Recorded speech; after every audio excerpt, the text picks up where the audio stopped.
At it again here, guys. Just laying down some freestyle vlog today. Just goofing around. Really going to go up on Endurance Talk channel. Been doing a lot of research and reading here lately on something I need to kind of just put out in the open here.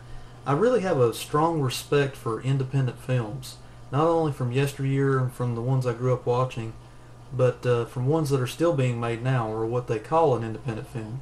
Well, let me get really into it. That's really why I decided to make this little video and put it on Endurance Talk, just to get your thoughts. That's right, you guys out there.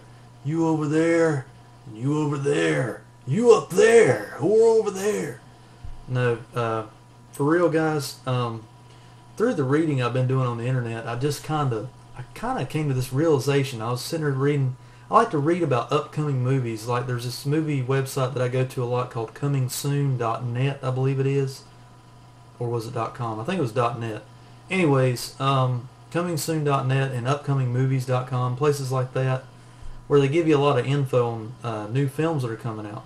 What I like to do is I like to try to find out which films are independently made on a smaller budget, and because I like to see their creativity. In my opinion, a true independent film, quote-unquote independent film, is made on a small budget, but that budget and that small atmosphere, or that small budget atmosphere, I think, in my opinion, if done effectively, it makes people's creativity boost to astronomical levels. I mean, look at Dawn of the Dead that came out in, I believe, 78 or 79. That movie was made on a shoestring budget and shot over a length of time, just on the weekends or whenever they could do it. That and the original Phantasm as well. Not really, I don't think they were in excess of $1 million for each of those shows. But those movies are just turned into classics, and I'm telling you, they had an epic feel in Dawn of the Dead that you just can't remake for that money nowadays. What I'm getting at is, my question I put to you guys out there, have we witnessed the end of a true quote-unquote independently made film? The reason why I say this is that all the independent movies that I've been researching on there, they're all sponsored by MCA Universal or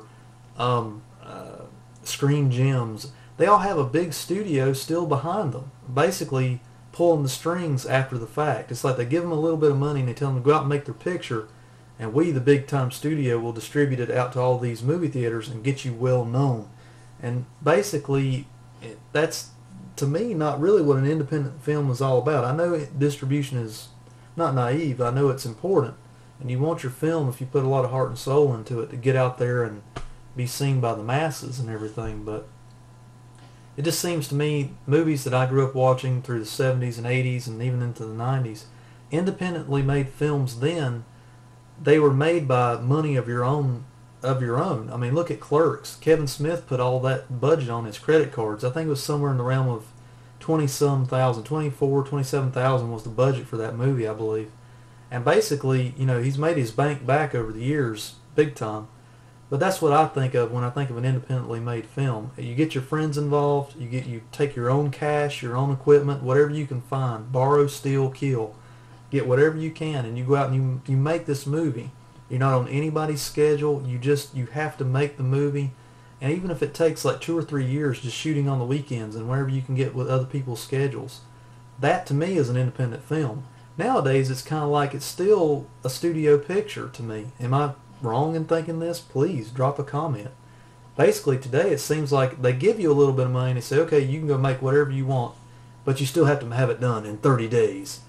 Which in some cases pays off because it gets people properly motivated to get that film done right for the, for the studio and get it out there. And there's pros and cons to every situation you're going to be in life. But I guess that's in a roundabout way saying, I put it to you guys. Do you guys think that the true independent films are a dying breed, or have they died already, or are we witnessing in this decade of the alt numbers? Is it the end of true independent films as I used to know it, or as we used to know it? Leave me a comment. Drop a comment. Let me know what you guys think, and I'll think of something else to yammer on about later. Take care, guys.